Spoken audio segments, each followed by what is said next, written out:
Someone's Body Talk, and today we're going to visit with Dr. Gerhardt. He's a dentist, and we're going to see how to apply these exercises to his everyday job and what kind of risk that he runs into treating patients and what kind of postures he goes into every day. So Dr. Gerhardt, can you show us some of the postures you do throughout the day? Well, sure. Well, in dental school, you're taught to, especially when you're restorative dentistry, to sit up straight, keep your neck, and so forth. No turn and so forth. But the problem being is a lot of times you're working on patients that you just can't see. And so you tend to, even with loops on or scopes, you tend to work on people and you'll tend to turn your head a little bit to the side.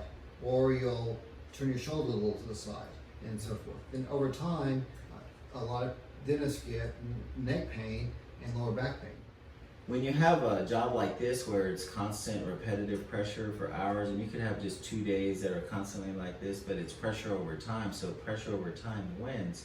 So just that little tilt for him to adjust over and over again over time, that's slowly going to push the disc out, and he's slowly going to get symptoms that shoot down his arm. And understand, in general, pain going away from the spine, the neck going down the arm means you're getting worse. Pain coming up to the center of the neck means you're getting better, and the same with the low back. If he's sitting and he's always leaning to his right, eventually he's going to get some numbness, tingling, or pain, or even weakness down the left leg because he's pushing his disc over time to hit that nerve. So I'm going to show you his neck motion and his range of motion and what I look for, and then I can almost explain exactly what he's doing. If I stand up and I get behind him, so if I'm standing behind him, I want him to turn to the right for me.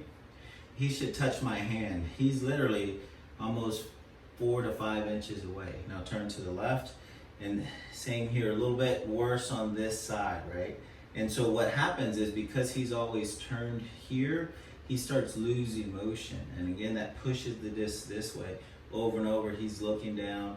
And what we want to do is make sure he does somewhat of the opposite force to push the disc back away from the nerve. And how do you treat most patients? What do you do all day? Do the opposite. So his first opposite would be a chin tuck. So he'll demonstrate a chin tuck. So he pushes, and that stretches all of this. And how often do I want him to do this? In a perfect world, in a busy setting that you're working, I would love even 2 to 5 reps every 1 to 2 hours. You're just trying to get some of this stretch and combat the force of all day looking to one side. Now I'll show a chin tuck and extension.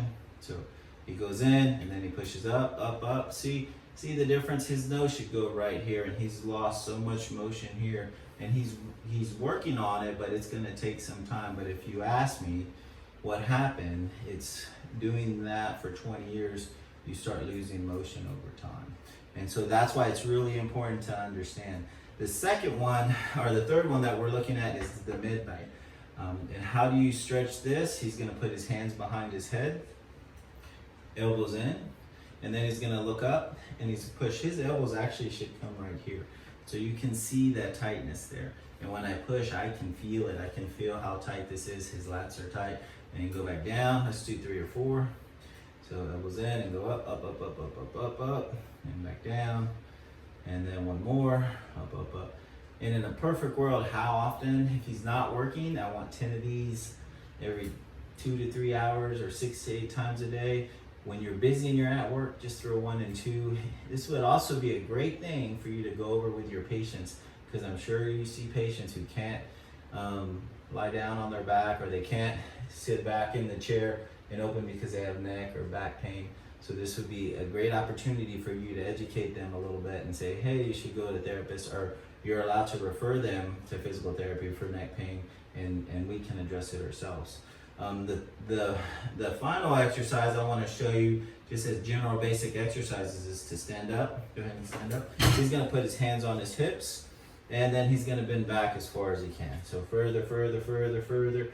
And he should come to about here where my hand is and come back. And then again, go further, further, further, further, further, further, and come back.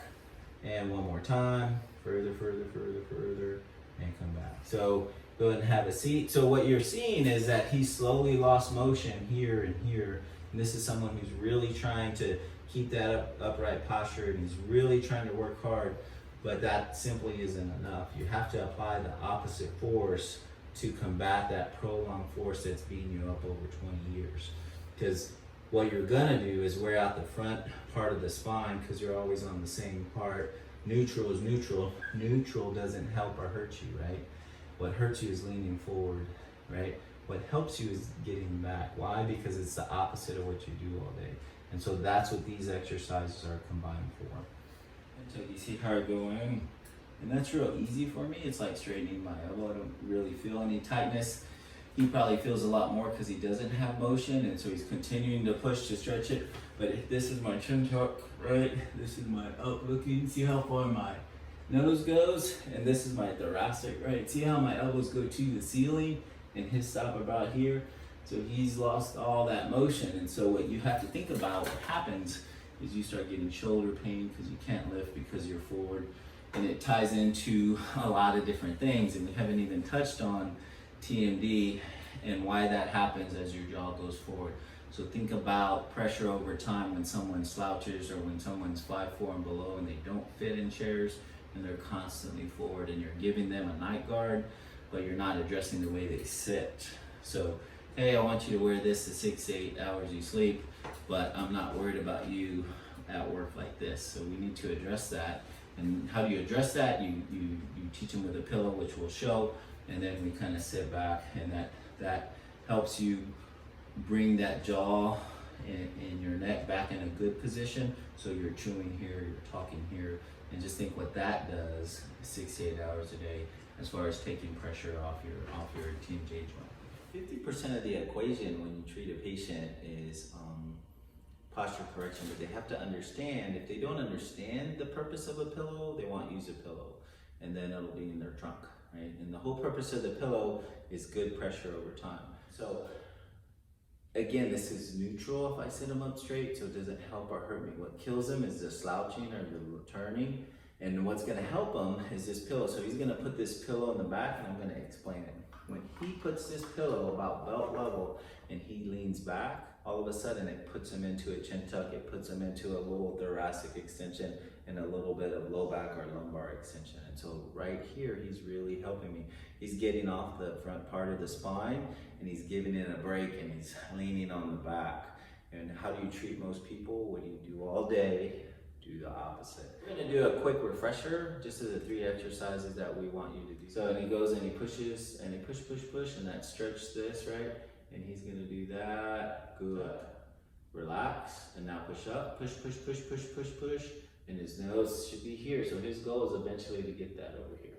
Another exercise is the thoracic extension. So he's gonna put the hands behind his head, elbows in, and he's gonna go up and look up, and he pushes chest out here, and he arches, and I can push a little bit, and go back down and do another one, and he's trying to stretch this to free up pressure off his neck. And he puts his hands on his hips, and he bends back as far as he can, further. Again, he should come about here, right? If you have a kid, just ask them to bend back and see how far they go. So that's Tillman's Body Talk. And this is application of neck, mid back, and low back to the dentist.